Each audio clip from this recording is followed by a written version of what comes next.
This is The After Party, live with Kim McAllister. Pick a couch, grab a drink, and settle into the conversation.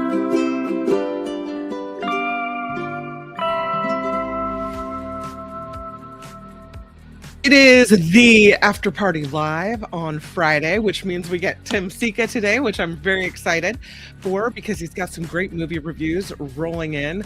Also, some good stories ahead as well.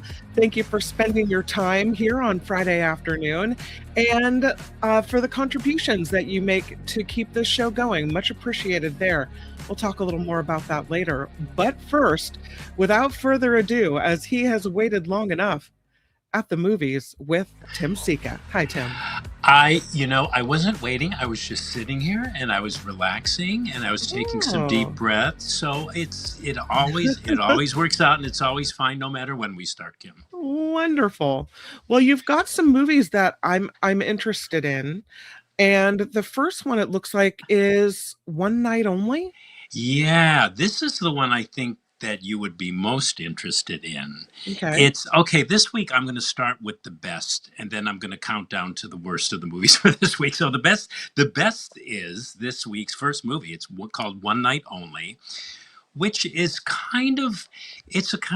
maybe I'm saying this too soon, but it's kind of a structural mess, but I think deliberately so. And I'm going to try to explain that as I yammer on here. But this was a particularly challenging movie for me in that I kept going back and forth in terms of it. One, whether it was a good movie, and two, whether I liked it or not. But by the time it ended, I'm sort of happy to report that, one, yes, it was a good movie, and two, yes, I wound up liking it a lot. It's a rom-com, a truly refreshing romantic comedy. It boasts this unusual premise, right? It takes place in the near future where a government mandate voted on and passed by Congress dictates and passes into law that sex should exclusively be between married couples, with the exception of one night a year where where premarital sex is legal, right? Oh.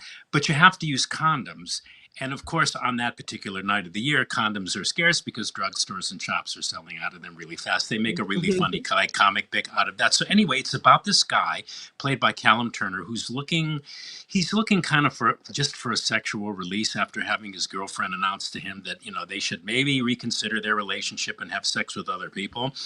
So he just wants to go out and forget about this and have sex with anybody, right? And this girl played by Monica Barbaro, who I think we last saw in A Complete Unknown. She played Joan Baez in the Bob Dylan movie. Really, really good actress who's, I think, going to become a big star. Anyway, she's looking for a connection through sex on this particular night. And anyway, they both go through this series of events and adventures throughout the city trying to, because, this night only comes once a year, remember, just to hook up with other people. But they keep accidentally bumping into each other. And as these stories go, well, you can fill in the blanks, right? But anyway, it's directed by the multi-talented Will Gluck. Easy A is probably his most famous movie and the one that introduced Emma Stone to the world. I don't know if you saw that one. Really good movie, really good teen movie. Anyway, this film features a slew of celebrity cameos, actors who've worked with Gluck before. And I don't know, what can I say about this? In summation, it hit for me the sweet spot of what a really good romantic comedy should leave you with. But like I said, it was a touch and go experience for me because structurally, as I mentioned earlier, the movie's kind of a mess. It goes here, it goes there, it goes everywhere as these two main characters that we really get caught up in. We really, we're rooting for them. They're running here, going there, looking for a sex hookup. But by the time it ends, you go, okay. Oh, all this craziness, all this weird craziness was worth it because this is a sweet, beautiful little movie.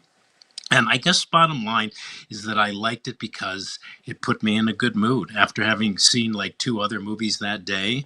Oh. This was the last one. And I went, oh, what a good way to go out. I was kind of dreading it because it's also original, right? It's second to none in terms of its premise. Refreshing. Mhm. It's a refreshing premise, which you might think, and I thought this initially too. I thought, well, that's either going to work or it won't. And again, you're not sure if it works or it does as you're watching it. This notion of living in a culture that only allows single people to have sex one night out of the year. I mean, that sounds like ridiculous, right? Or, Right. or risk imprisonment if Yeah. they violate that government mandate. And they explain, how they can track that, and because people are when they turn 18, all citizens get this tattoo with a biological sensor on it that Oh, tracks dopamine. It documents shared spikes as they might encounter somebody that they're sexually attracted to, but they can't, if they're not married, they can't have sex unless it's that one night only, and wow. it transmits the violator's location to law enforcement. So everybody's kind of chipped, how like we chip our pets. Of course. Anyway, the actors are charming. They sell every scene they're in.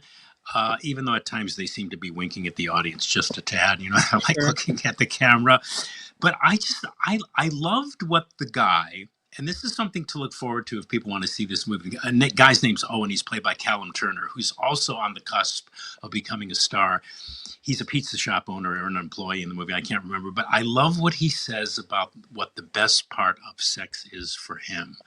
I just thought, yeah, that is it. That's it. And anyway, the script is by this guy named Travis Braun, who I never heard of before. He's a daytime Emmy nominated writer, and he's a producer. He works for Disney, of all people. But anyway, if you love rom coms, or you might not so much love rom coms, I recommend giving this movie an enthusiastic try. It's that good.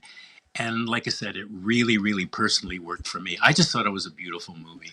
Awesome. I love that. Okay. The next movie in the Tim Sika lineup is going to be Cookie Queens.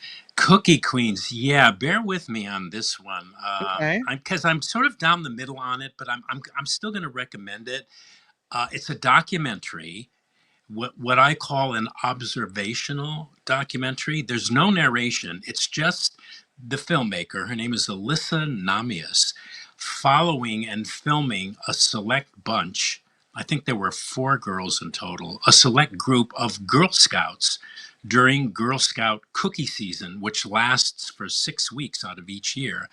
And I'm sure everybody watching now, has experienced being hit up at malls, outside grocery stores, wherever, by these Girl Scouts selling their cookie wares, right? And a side note to this movie, which I thought was interesting, Prince Harry and Meghan, Duke and Duchess of Sussex, I think they are, right, Uh-huh. respectively.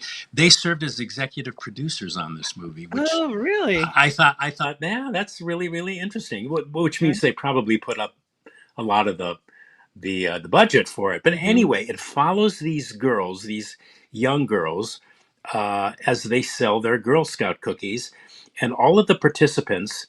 I think there were I think 4 girls, ages 5 to 12. They're really interesting, fascinating in their own right, and the movies in and of itself fine.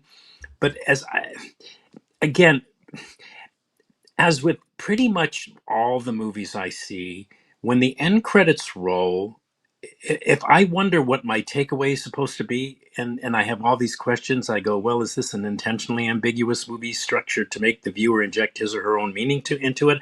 Or if I have to wonder what the intention of the filmmaker is, and for me, it was kind of unclear here. I wasn't sure what she was getting at. And this is especially true of the documentary form, because it's nonfiction. It's either objectively presenting, or it's forwarding some kind of agenda. But I wasn't sure what the director was going for. But to the film's credit, I learned a lot watching this movie. I mean, did you know, for example, that Girl Scouts, they sell over $800 million a year in Girl Scout cookies in just 6 weeks Cookie out of Mom, former Cookie Mom over here. Yep. Hmm. yeah, and that these girls have to buy their own inventory. I didn't know that. And if they fail to sell all of the cookies, they're obligated to like pay for them. Yeah, it they're kind of depends stuck on with them. it depends Yeah. on the troop, but in the troop that we had, the troop bought the cookies, and so they were in the troop leader's garage. They didn't make the individual Oh girls my buy the God. cookies, Yeah. So so that what was did a they little do? better So because what did they do with them? Did they just resell them the following year, or did they well, just eat them no, all year? it's very stressful when it gets to the end because if you have a Yeah. garage full of cookies, then the leader is constantly saying, "Hey, we have this much of this cookie and this much of this cookie. Who can sell this? Who wants to buy this?"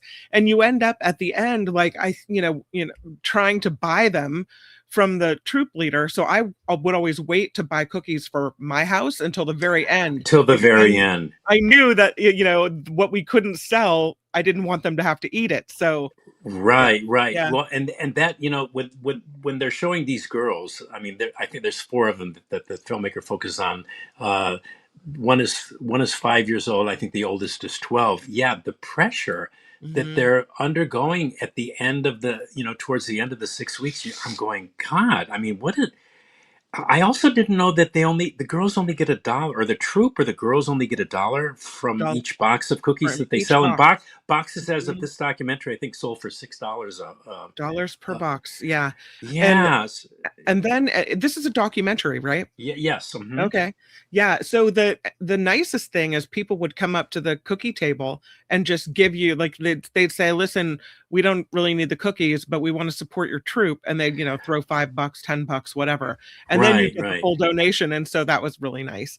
Well, it's interesting because, like, in many cases, like I mean, this was what I was extracting from this. In many cases, if not all, a lot of these girls, I mean, the ones they showed anyway, it's like it wasn't just about selling cookies. It was like they knew that they were being cute and that Mhm. that was affecting the purchases, and so they would sort of use that. I don't, and just how each of them navigate this business of high pressure sales. I mean, yeah, and I don't know. I found a lot of what was presented kind of subtly, frankly, to be kind of disturbing. I mean, none of these girls, I mean, one in particular already has mastered corporate speak, you know? I mean, Mhm. and I'm going, what is this film saying something about capitalism or child exploitation? I wasn't sure what I was supposed to take away from it, but I guess, I mean, I'm sort of convincing myself that maybe I need to take another look at it. It made me think, it made me wonder, um, and I got a lot of information out of it. So I guess I'm recommending it in real time here on the After Party Live. Um, It sounds like they tried to go after it and like yeah, show, kind of exaggerate because I don't think for the most part that it's like that. I think the girls have fun. I think they learn how to handle money and how to deal with customers and it's yeah, for the yeah. most part, I think it's not so extreme, but you could make the argument that there are ingredients in the cookies that don't benefit children in other parts of the world that are harvesting palm oil, or you could make the Yeah, argument yeah, that yeah, yeah. I yeah, suppose. Yeah, and there's this one whatever. little girl. One little girl. She's 5 years old that they Mhm. focus on. She happens to be a diabetic. Yeah. And then the other extreme is this other little girl. I think her name was Olive. She was like the cookie queen. She sold Mhm. thousands, like I think 9,000 boxes in one season, and I think she was Wow. going for 10,000. I mean, that's crazy. And so there was a moment too where I could have just grabbed this mother, and it was like the kid was basically saying, "Mom, I don't know if I'm doing this for me or I'm doing this for you. It seems like you really want me to do this, but I'm getting like really tired of this." And the mother's like going, "Well, what would you like me to say?" Instead of, I mean, I wanted to strangle. I went through all these emotions watching this Wow. movie. I wanted to like really, just slap the mother and say, your child is telling you something. You're like Right. making her feel pressured. Mhm. Lay off. I mean, and I was being the parent when I was anyway. I'm Yeah. recommending the movie. It's an interesting movie. It's well put together. It's a reasonable runtime. I think it's like just under 90 minutes, so it's tight. It's well filmed. It's solid. Yeah, but it really triggered me in a lot of ways. It And sounds it made me it wonder, sounds like, like if I it made me wonder. I mean, I was a Cub Scout, but it made mhm. me wonder, like, if I had girls, like, and of course I think I would want my girls to do Girl Scouts if that's what they were interested in, but I don't know about the sales thing. But you say it's fun. You said you're I Uh, mean, I wouldn't say fun. It's definitely a lot of work, and cookie season's approaching, and you're like, here we go again. But yeah. I don't think it's as egregious as what you're describing in this, Well, where that's what this I yeah, that's what I cookie. took from it. I Yeah. don't know if that's what the filmmaker was was was My, wanting to convey. It wasn't clear. And then my I daughter remember never yeah, felt pressure. Like if we had yeah. boxes left over, she'd be like, "Oh well, I guess we Yeah. get to eat them." Yeah. Okay, Mhm. okay. All Yeah. right. Yeah. Yeah. We didn't see any of that in this. It was sort of like, "Oh my God, how are we going to pay for these and make the mortgage this month?" You Oh know. wow. But I Yeah. think I think if you don't want to sell the cookies and you're because not all troops sell cookies. Some make the choice not to do it and self-fund their activities. But if Oh, okay. you make the choice not to, want to participate and you're in a cookie troop, then it's just not the right group for you and you move on to something else, right? That's Yeah. fine. There you Yeah. go. Maybe you should have been the technical advisor on this movie. All right, the next movie you have for us is called it's ice cream. Oh, Ice Cream Man. Oh, There we go. Yes, oh, this. Well, wait. This this is Eli Roth's latest over-the-top gross fest. It's called Ice Cream Man. It's filmed in Scream-O-Vision, whatever the hell that is, and generative AI, I'm told, which is generating a lot of controversy in the industry for taking away jobs for people.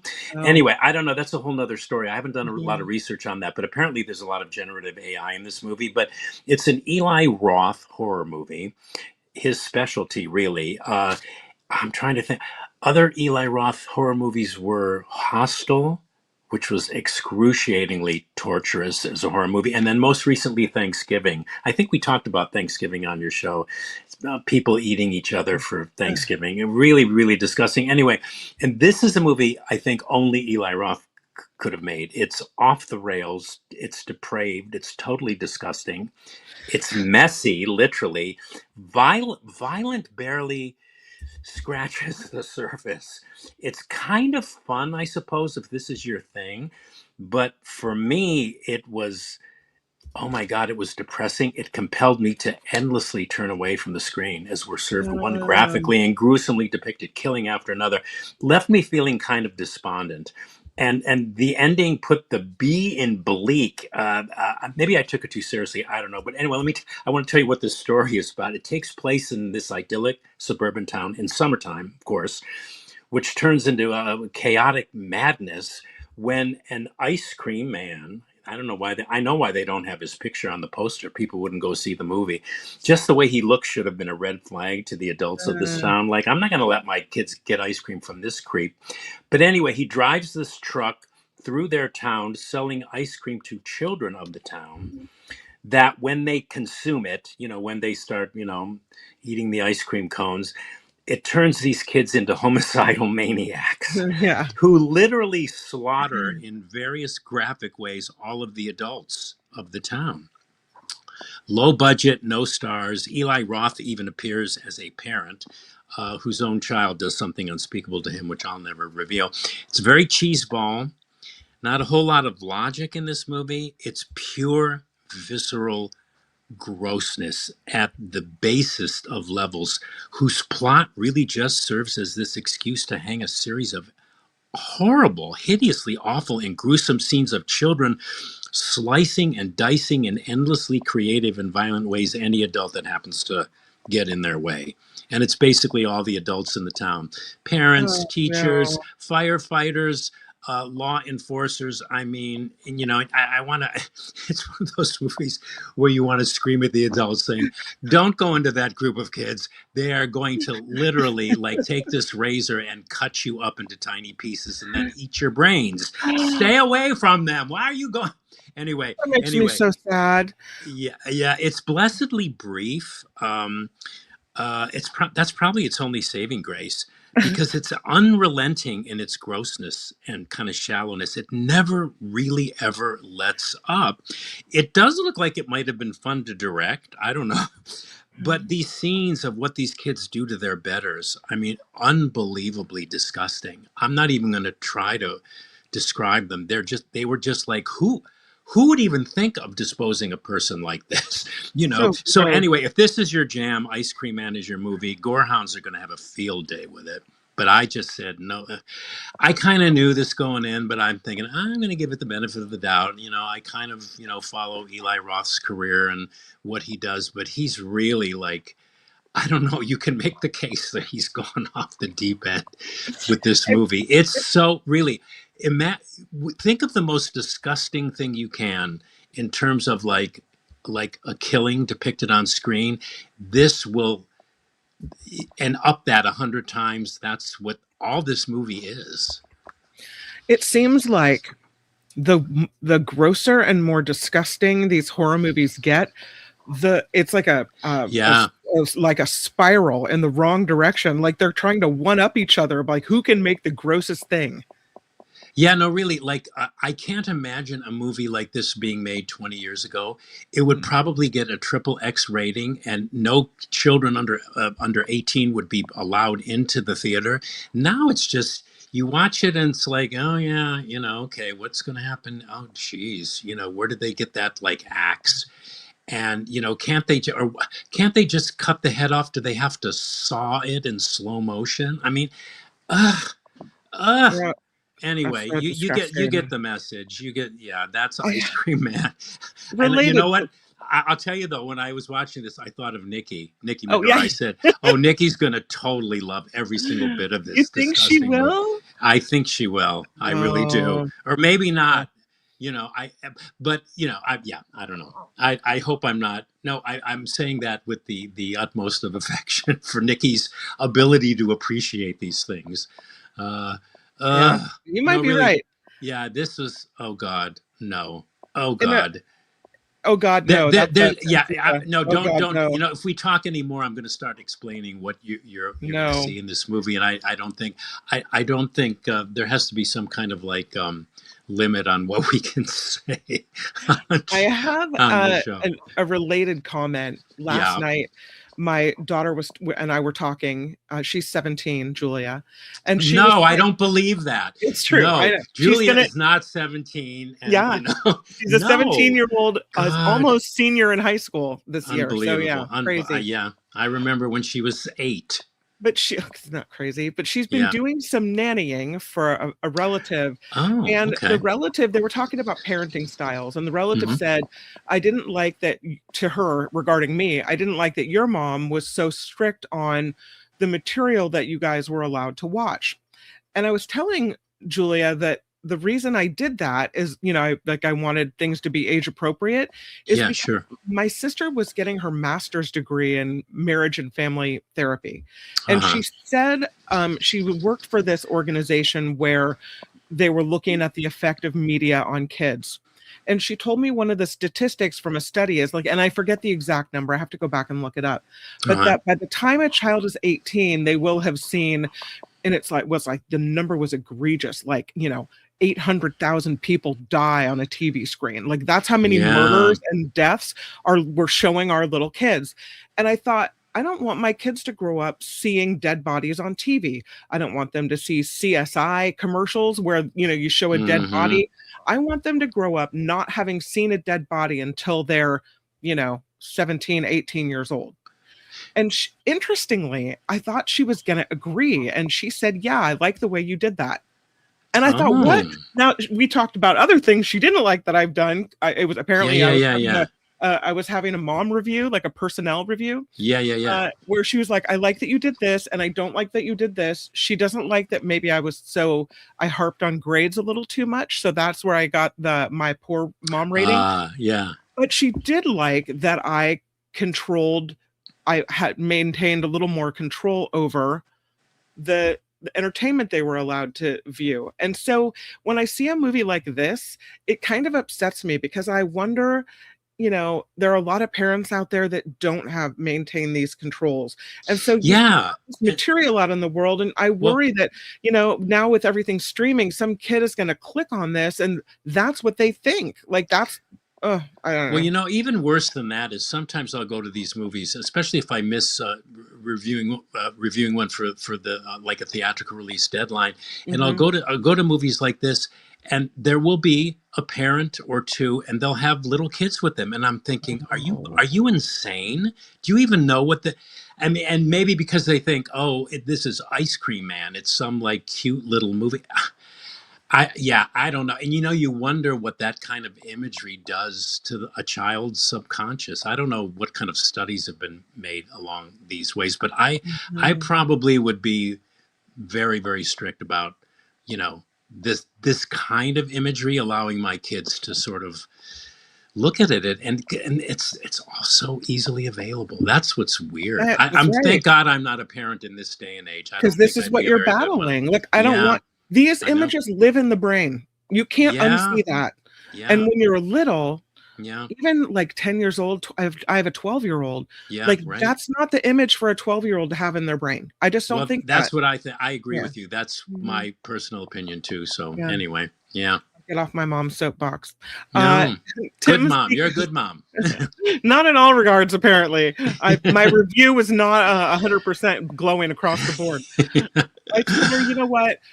Everybody has these moments. Like when you're 22, Mhm. you might be mad at me for some things, but you know what? I was mad at my mom for some things, and she was Right. mad at her mom for some things, Yeah. and that's Mm. just the way it's going to go because no Yeah. one's going to do it perfectly. So, I think moms and dads, I think they do the best they can, and right, nobody's perfect. We all make mistakes, and yeah. yeah, Hopefully, you did it better than your parents, and your kids will do it yeah, better than you, and yeah. that's the way it is. Right. That's the way Yeah. it is. Yeah. Yep. Yep. Tim Sika's classic movie rec of the week. Okay. Yes, Doctor Zhivago. Okay. Now, in the interest of full disclosure, because I looked this up because I thought I'm starting to repeat myself. But anyway, there's on March 14th of last year, 2025, when it was celebrating its 60th anniversary. This movie, Doctor Zhivago, was my classic movie recommendation on your show. Oh, But I'm re-recommending it today because it's over a year ago, almost a year and a half, because I wanted to point out about a screening that's going to happen this Sunday at 11 a.m. at the Orinda Theater. Folks will get a chance, if they've not ever seen this amazing, great classic movie. If they've never seen it, they're going to get a chance to see it on the big screen as mm, part of the Orinda Theater's widescreen roadshow series. It's hosted by syndicated film critic and historian Matthias Bombal. 61 years ago, Dr. Zhivago was released to I'm going to say more about that, but it was released to movie audiences. It was an enormous hit at the box office. It's directed by the great David Lean, and it won 6 Academy Awards. It was based on Boris Pasternak's novel. That's Charlie Chaplin's daughter there, mm. Geraldine Chaplin, who played Tanya, Zhivago's first love. Anyway, the novel was banned in Russia for decades because of its take on communism. Uh, but this is primarily a love story set against the epic backdrop of history, in this case, the Russian Revolution of 1917, when Russia was America's ally in World War One. So, what else can I say? Omar Sharif plays the title character. He's on the right there. He plays a physician and poet, Yuri Zhivago, who marries his childhood sweetheart, Tanya, there, played by Geraldine Chaplin, daughter of Charlie Chaplin. Mhm. But several times during the war, Zhivago is separated from his wife, so he crosses paths with the beautiful Laura, played by Julie Christie. That's Rita Tushingham on the left there, and on the right is Obi-Wan Kenobi. Yeah. What's his name? Oh God, what's his name? Come on, Bridge on the River Kwai. Alec Guinness. Alec Guinness. He played. Yeah, the movie is a flashback. He's trying to find out if this girl is a niece of his because he's the half brother of the title character, Dr. Yeah. Zhivago. But anyway, several times during World War One, Zhivago crosses paths with the beautiful Laura, played by Julie Christie, and the two fall into this passionate affair that's disrupted by the Bolshevik Revolution. And the Robert Bolt screenplay may be a bit choppy. A lot of times you're watching this because it's this long epic movie. You're going, what just happened? Why? I still don't know what happened. I still don't know. I've seen this movie like 30 times, and I still don't know what happened to Laura's daughter, Katya. And if you're unfamiliar with Russian history, you may have a difficult time trying to figure out who the Bolsheviks were, what the difference between the white guards and the red guards were. But in the final analysis, it's almost like who cares? Because this is really a love story, and it's an incredibly beautiful and haunting and beautifully photographed love story. Classic David Lean. Again, sumptuously filmed, gorgeously filmed. Again, winner of 6 Academy Awards. It was a massive box office hit that at the time didn't go down too well with the critics. Um, but what do critics know, right? What do we know? It turned out to be a hugely popular movie. It's aged remarkably well. Has this haunting musical score by French composer Maurice Jarre. It boasts the compellingly earwormy Laura's theme, which became a huge top 40 hit song in 1966. Somewhere My Love was the title. It became a #1 hit performed by the Ray Conniff Singers. Anyway, a really good soap opera, really, augmented by, God, I mean, what's in this? Infidelity, there's passionate romance, tumultuous history unfolding in the background.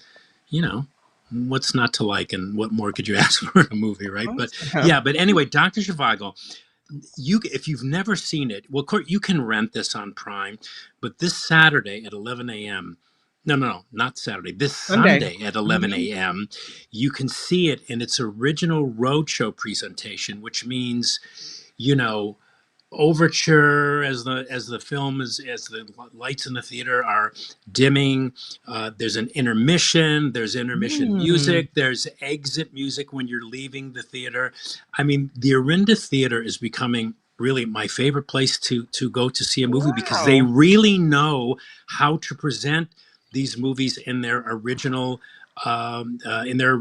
context, and they know how to present movies like nobody else. This screening of Zhivago is going to be hosted by film critic Matthias Bombal, who will, as always, deliver a super introduction with anecdotes about the film, historical context. I mean, Matthias's intros to these classic films are as worth the price of the ticket as are the films themselves. So yeah. Anyway, Dr. Zhivago, worth seeing on the big screen this Sunday and worth a second nod as our classic movie recommendation of the week. Orindamovies.com is the website, and according to their advertisement, you can see it on the widescreen. And for what it's worth, I'm going to be there. So, hey, folks, if you come out and see it, I'm going to be there, and we can chat and talk and talk movies and excellent. Anyway, 11 a.m. on Sunday. Awesome. Yes. Yeah. All right. Okay, so we will do the Tim Sika recap. The first movie you had for us is called One Night Only. Of this movie, you said it's a refreshing rom-com.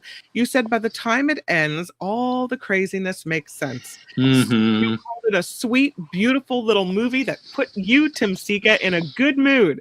You said it's original. The acting is great. It's got a good script. And if you love rom-coms, you urge people to give this one a try. It's good, you said.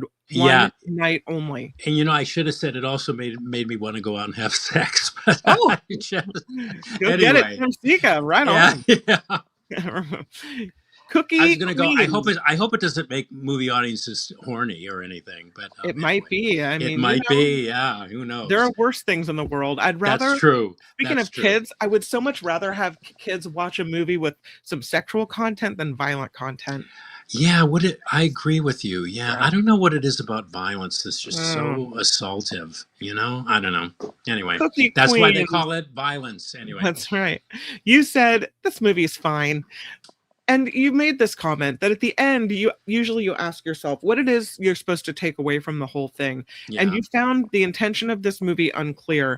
You say you did learn a lot and you are recommending it. It's called Cookie Queens, and it's a documentary in theaters.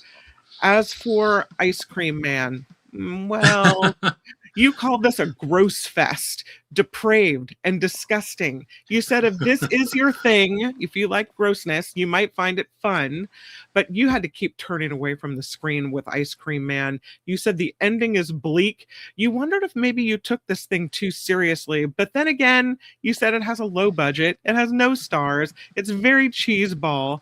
You said think of the most disgusting thing, this will top that.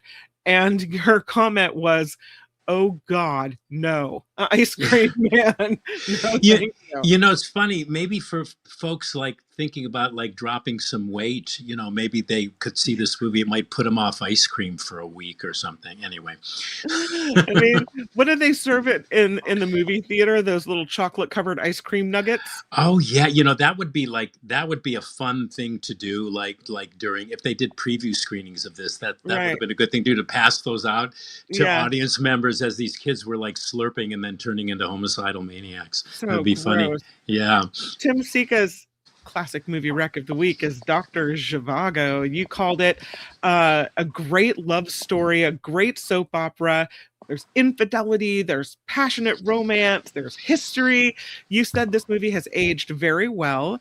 It was made in 1965. The musical score is wonderful. And you invite people to the Orinda Movie Theater on Sunday at 11 a.m., August 9th, because they're showing it on the big screen with all the old-timey movie things that, with the music in and the music out and in the intermission, the way it used to be. Dr. Zhivago, 11 a.m., August 9th. You can check it out, orindamovies.com, to get more information on that. You might even meet Tim Sika there. Could be a fun Sunday, yeah. Otherwise, you can rent it on Prime. Dr. Zhivago is this week's classic movie rec of the week. Tim Sika, I so enjoy our conversations. I really, so do really I. love Yeah. you. Yeah. Back at you, Kim. Yeah, it was really especially fun this week to be on your show. So thank you for having me. Thank you for being here at the movies with Tim Sika. Bye, Tim. Bye. Have a good weekend. You too. At the movies with Tim Sika. And of course, Tim is here on the After Party Live Fridays at 1:30 p.m. Pacific to tell us all about the latest movies he has seen, and whether they're something you would enjoy or whether they're not. And that can be in the movie theater, could be streaming. He's always got something fun up his sleeve for us, and I just can't tell you how much I appreciate that.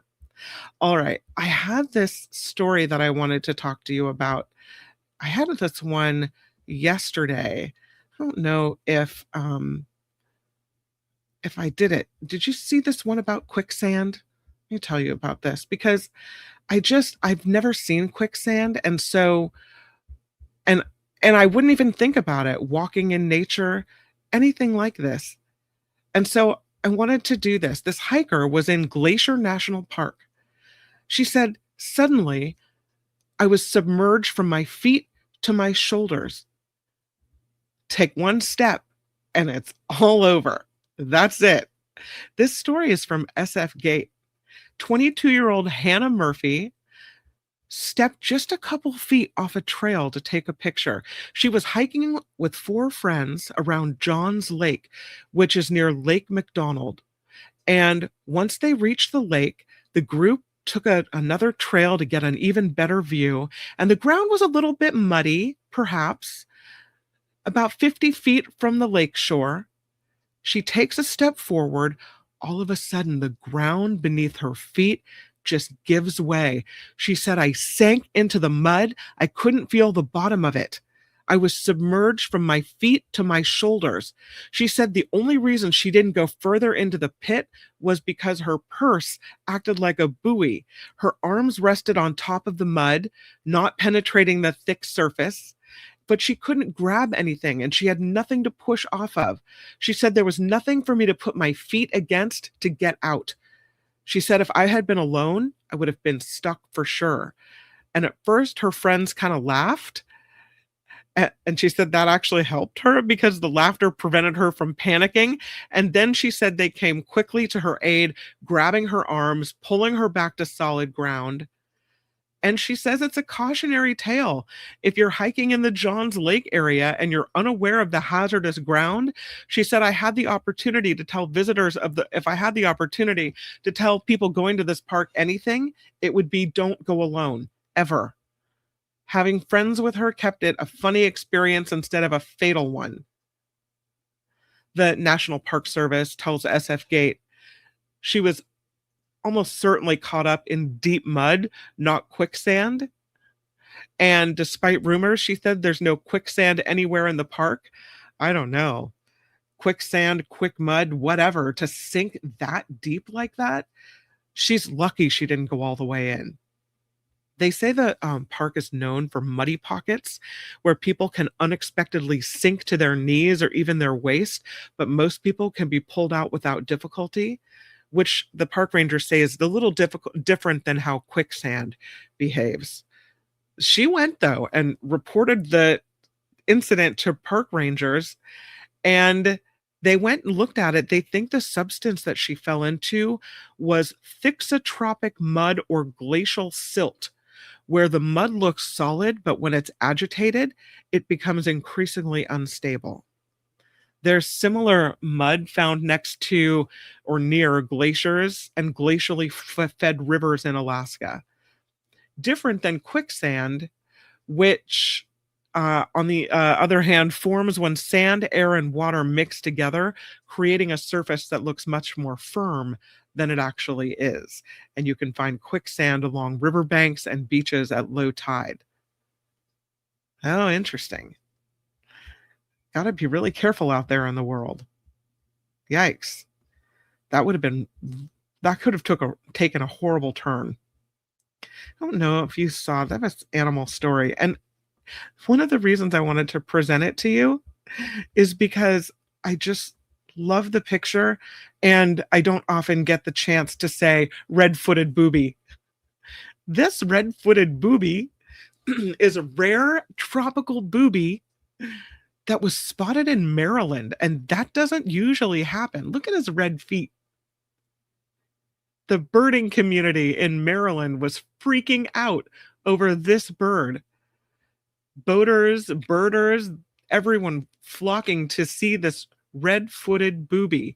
It was spotted off Thomas Point Park in Anne Arundel County. Only the second red-footed booby officially recorded in the state. The range for the red-footeds is extensive, goes all the way out to the Pacific Ocean. In the east, goes all the way to the West Indies. It's more of a Pacific bird, but it's very rare, especially in Maryland and on the East Coast. The birds typically spend long periods out at sea, and they can wander far out of range, which seems to be what happened with this one. And when you combine what they call the wanderlust of the red-footed booby with abnormal weather patterns and warming oceans, the thinking is sightings of these birds will probably increase. That this bird was probably off course, probably some kind of tropical storm knocked it off course, and it ended up in Maryland. Boaters and birders on the bay said the bird appeared friendly. It was jumping from boat to boat, landing at various points along the shoreline. It was seen in late June. So, very interesting, very cute. I had this story about making amends years and years and years after a crime has been committed. And I kind of like this story because I feel like it's never too late to do the right thing, right? Never too late.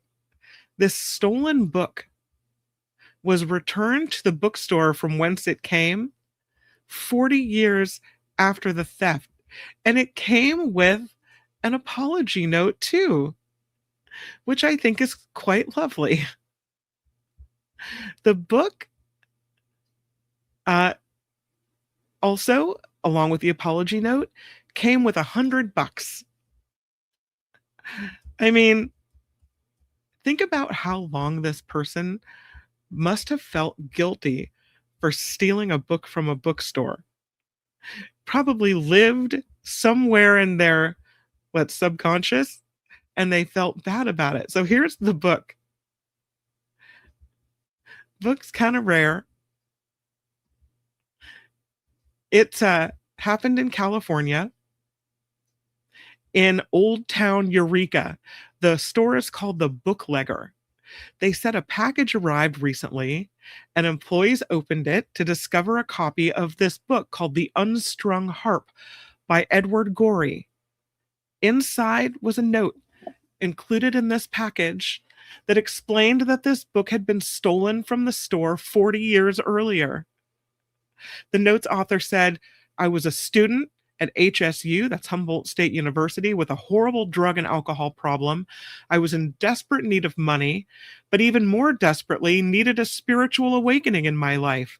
I was eventually blessed with such a psychic change. They said the book had recently been rediscovered in a box in their garage. They said I was so happy to find the store was still in business so I could return the book and tell you how sorry I am for my utter lack of principles. The author of the letter includes $100 with the note, asks the store to get into contact if there's anything further that they could do to right this wrong. And the owner of the bootlegger she said she and her employees were really touched by the gesture. Jennifer McFadden said, I just thought it was exceptional that after such a long time, this person still had the impulse to try to make up for a mistake he made and had regretted. That it would be so much easier to just feel bad about it, but not act on those feelings. But, I mean, I love it. I love it. Okay, here's today's headline story, and it's about these infrared glasses. We know animals see things differently, right? They can see light differently and they can see colors differently. Well, now we might be able to get a glimpse into what animals are looking at because engineers have created these new glasses. Humans can't naturally perceive infrared. Each tiny infrared photon doesn't have enough energy to trigger light sensing cells in our retinas.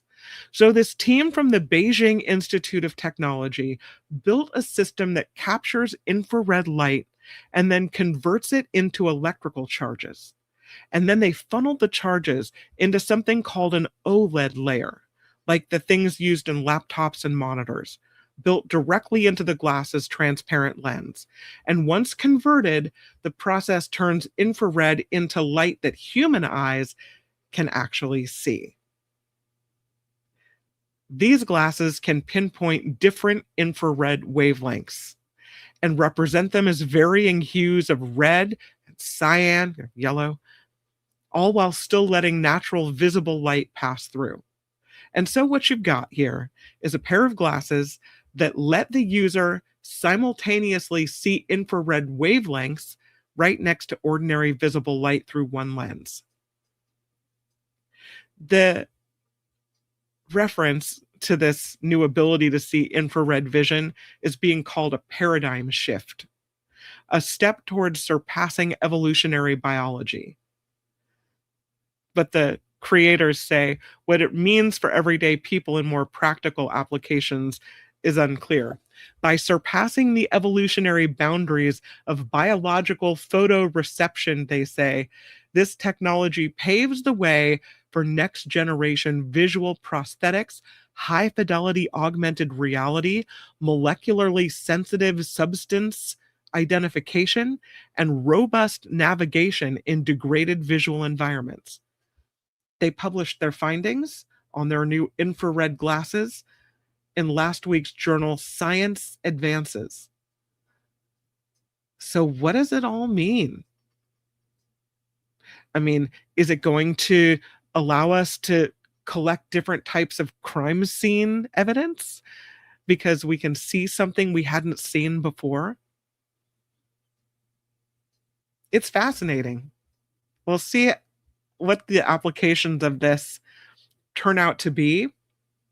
Maybe it's just, trying them on and seeing what your dog sees, what your cat sees. Who knows? Or who knows what scientific discoveries could come from having this ability to see things in a new way. Speaking of seeing things in a new way, this story kind of freaks me out because scientists have used AI to create viruses. 16 new viruses created from scratch. Now, the thinking is that they're doing this to further research on drug-resistant viruses and other things. My question is, what could go wrong, right? I think this story is pretty freaky. So scientists involved in this, they used an artificial intelligence program to create new viral genomes, and these are different from any known natural viruses that targeted specific hosts. They have a new study, they published it in the journal Science. They did genetic sequences from millions of sources from all domains of life. That's what served as the language library for this AI tool called Evo.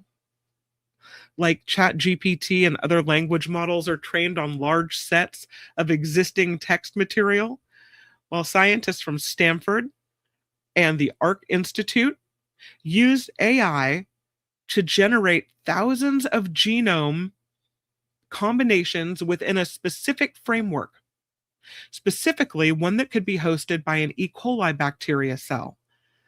Of the thousands of genomes that the AI generated, scientists built and tested about 300 of them in the lab, and they found 16 to be viable viruses. The new viruses are bacteriophages, which infect bacteria, but they say cannot affect humans.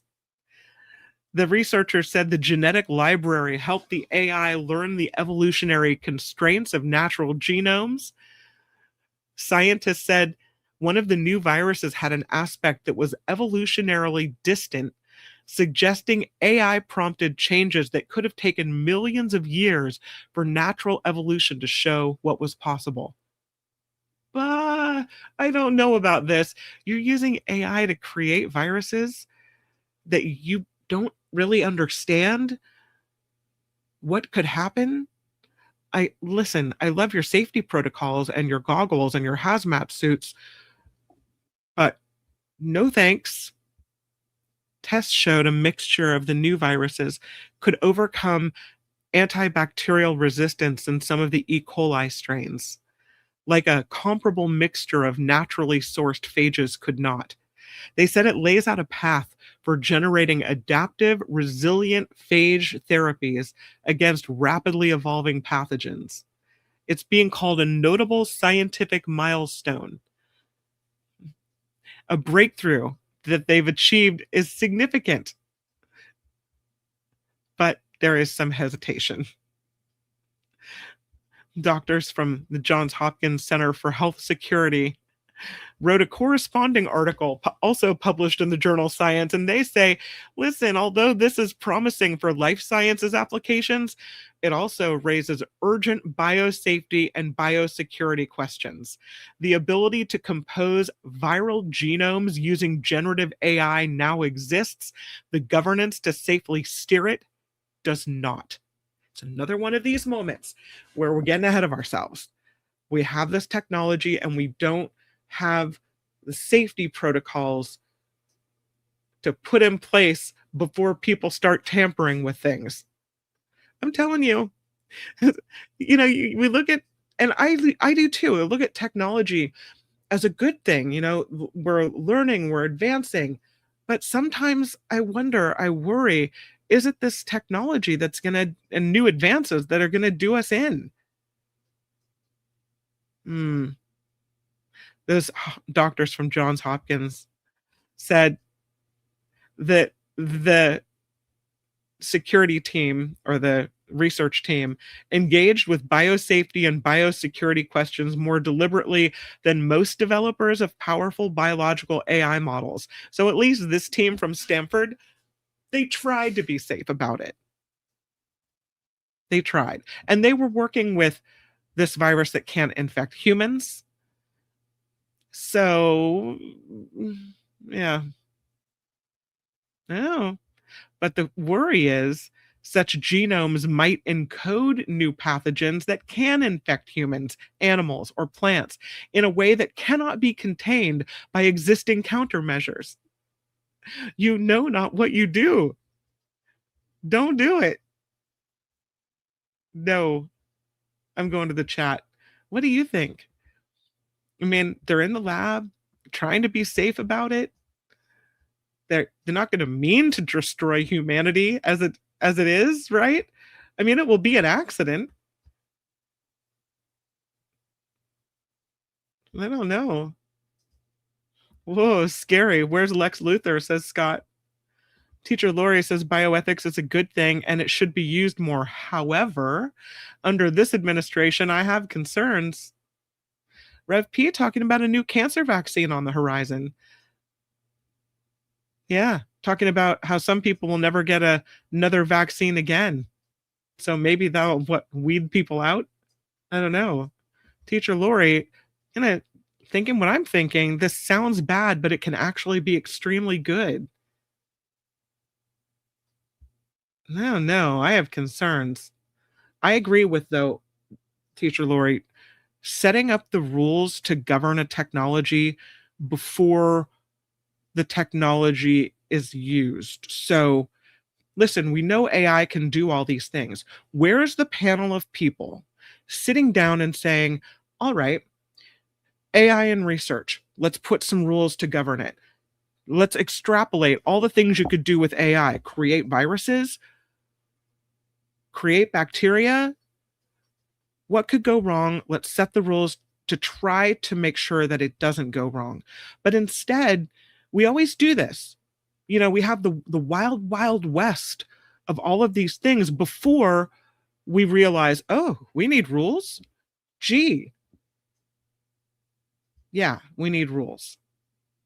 Rev P says, AI knows how to off us among other ways. Now it knows. Yeah, why don't you feed it all the information about viruses and bacteria? Come on. Crazy. I don't know.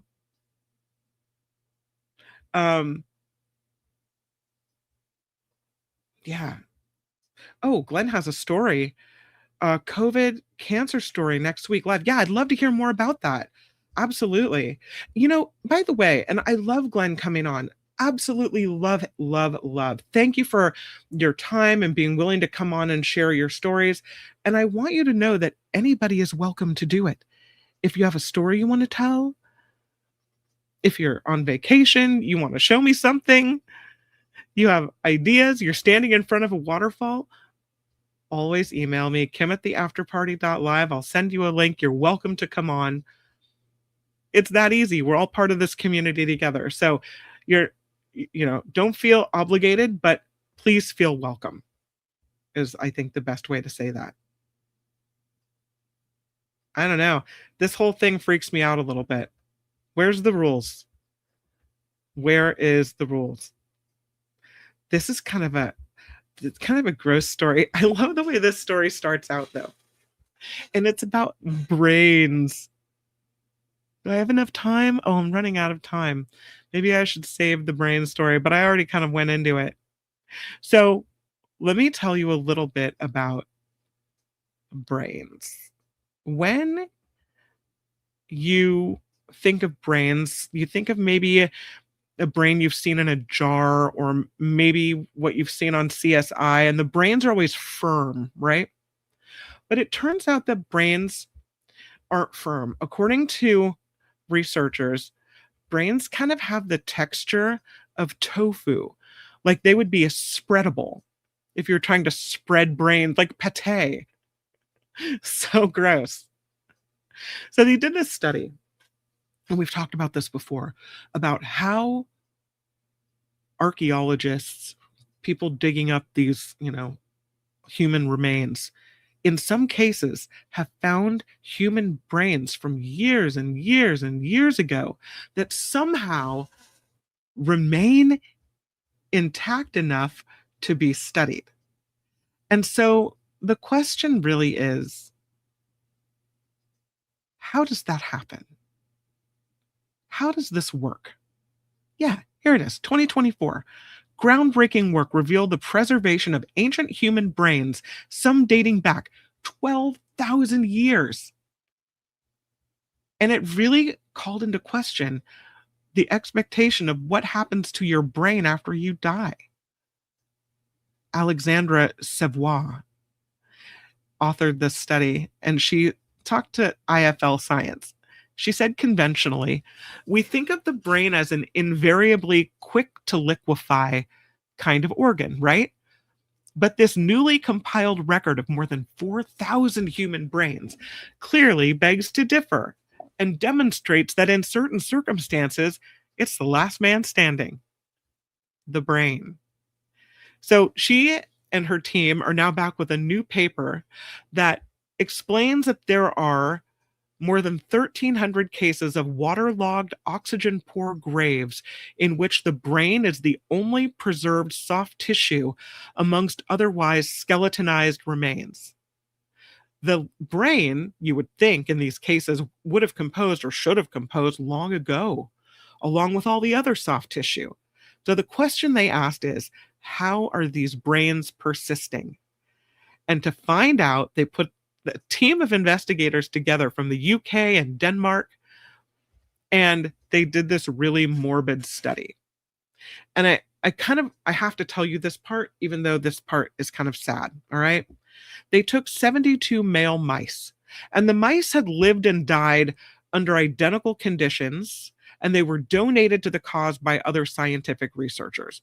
So to add insult to injuries, these creatures were tested upon in the same way, and then they were donated for brain research after that.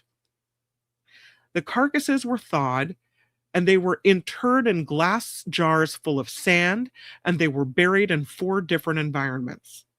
The team varied the levels of water and oxygen in each environment to see what impact that these conditions would have on decomposition. Then the little guys were exhumed and their brains removed at each of 6 time points: 24 hours, 72 hours, 1 week, 6 weeks, 3 months, 6 months. And the authors were saying that the factors that allowed the brains to survive so long in the humans that they found must be evident immediately after death. They did some analysis. It's called proteomic analysis, trying to catalog the proteins present in an organ. They narrowed things down and they discovered the absence of oxygen seems to be the key deciding factor. They wrote this: oxygen availability exerted the main control on molecular fate, that oxic burials produced widespread protein loss, whereas wet, hypoxic conditions favored retention of a distinctive subset of decay-resistant peptides.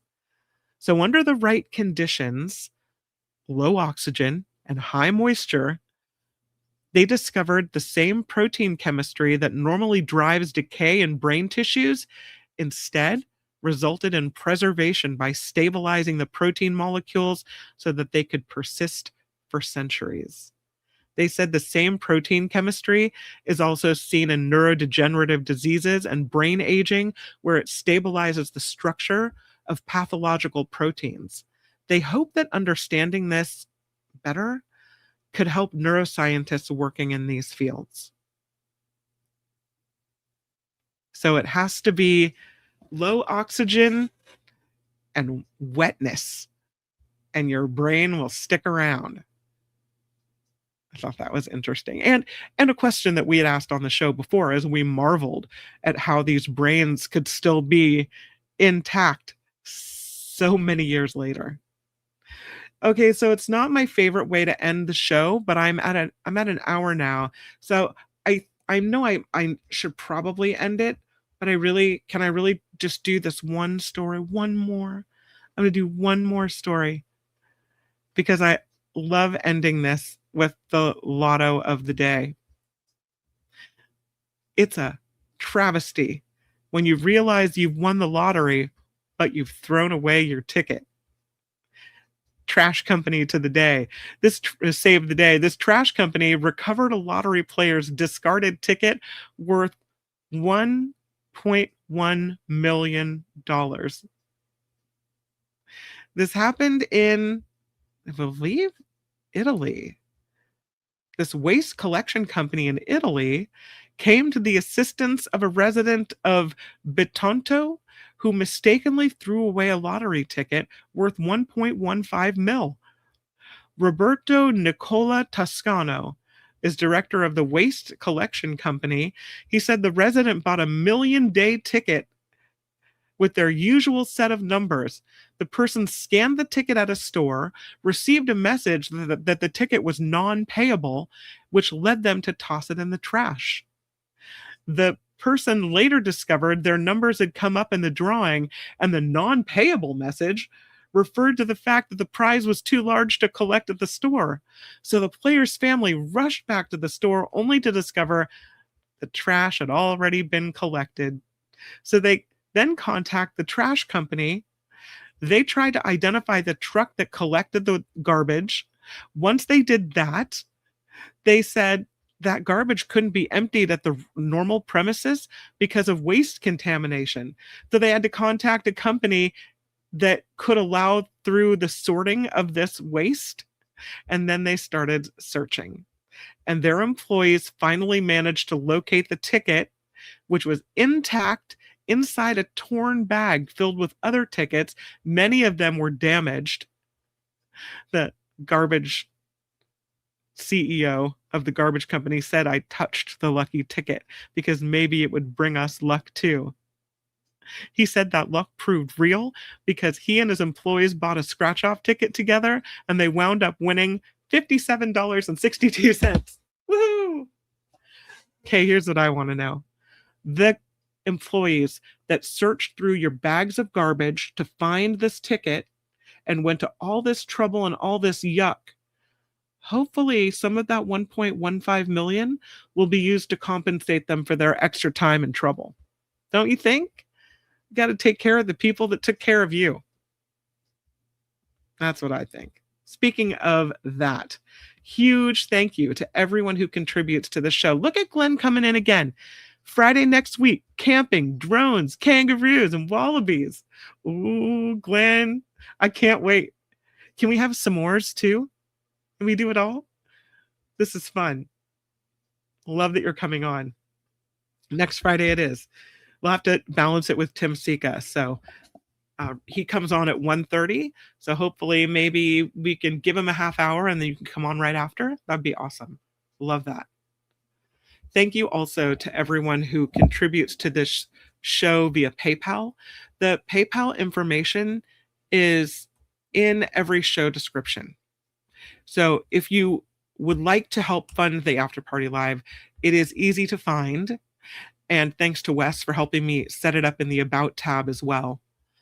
But thank you so much for helping this show, now on its third year, stay alive.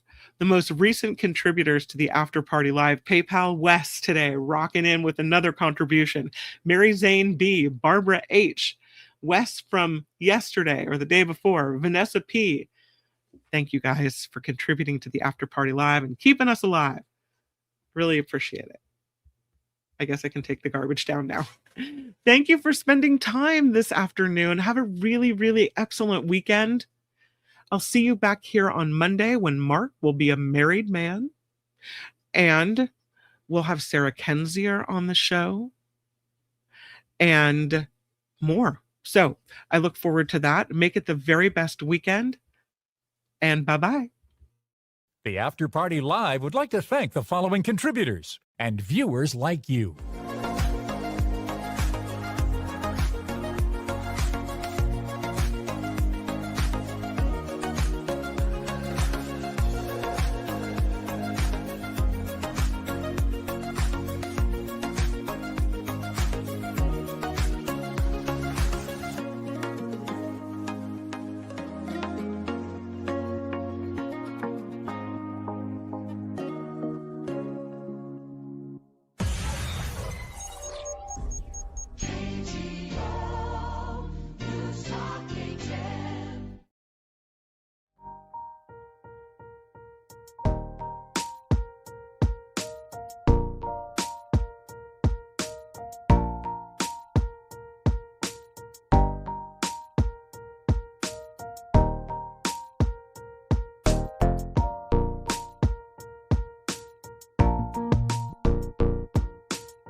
Oh, thanks for the reminder, Glenn. Please click the like button.